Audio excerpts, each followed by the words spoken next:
शेर बब्बर शेर कहे जाने वाले हमारे आदरणीय चंद्रशेखर आजाद रावण जी हैं। इनके कुत्तों की तादाद से शेर डरा नहीं करते, कुत्तों की तादाद से शेर डरा नहीं करते। हम बाबा साहब के बच्चे हैं लाला, किसी के बाप से डरा नहीं करते, किसी के बाप से डरा नहीं करते। ये लोग किसी बेसहारे का सहारा बनते हैं तो किसी गरीब को अन्याय दिलवाते हैं, और इन सब के बाजुओं की ताकत अगर कोई है तो शेरों के शेर बब्बर शेर कहे जाने वाले हमारे आदरणीय चंद्रशेखर आजाद रावण जी हैं इनके पीछे। तभी हमारे देश के युवा जो भीम आर्मी की ये जाबाज सिपाही हैं, वो कहीं भी कोर्ट कचहरी या कहीं भी बोलने के लिए वो एक बार सोचते नहीं हैं और ना ही डरते हैं, क्योंकि हम वंशज ही हैं डॉक्टर भीमराव अम्बेडकर के। तभी तो कहा गया है कि कुत्तों की तादाद से शेर डरा नहीं करते, कुत्तों की तादाद से शेर डरा नहीं करते।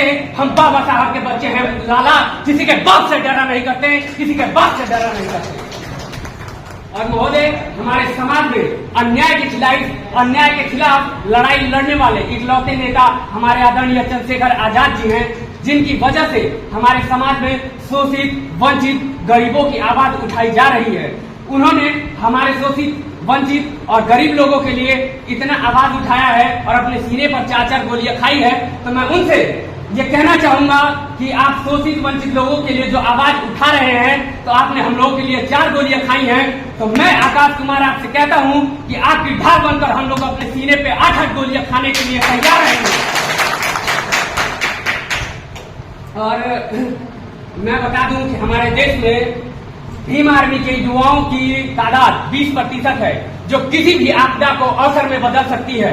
सो I would like to appeal youth sitting here कि हो गई है पीर पर्वत सी निकलनी चाहिए, इस हिमालय से कोई गंगा निकलनी चाहिए, और मेरे सीने में ना सही तेरे सीने में ही सही हो कहीं भी आग पर ये आग निकलनी चाहिए, आग निकलनी चाहिए।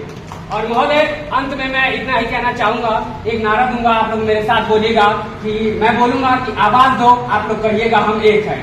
आवाज दो, आवाज दो। अंत में 2 लाइन कहते हुए अपनी बाड़ी को विराम दूंगा कि कुछ लोग थे जो वक्त के सांचे में ढल गए, कुछ लोग थे जो वक्त के सांचे में ढल गए, और कुछ लोग थे जो वक्त का सांचा बदल गए। जय भीम, जय संविधान, इनकलाब जिंदाबाद।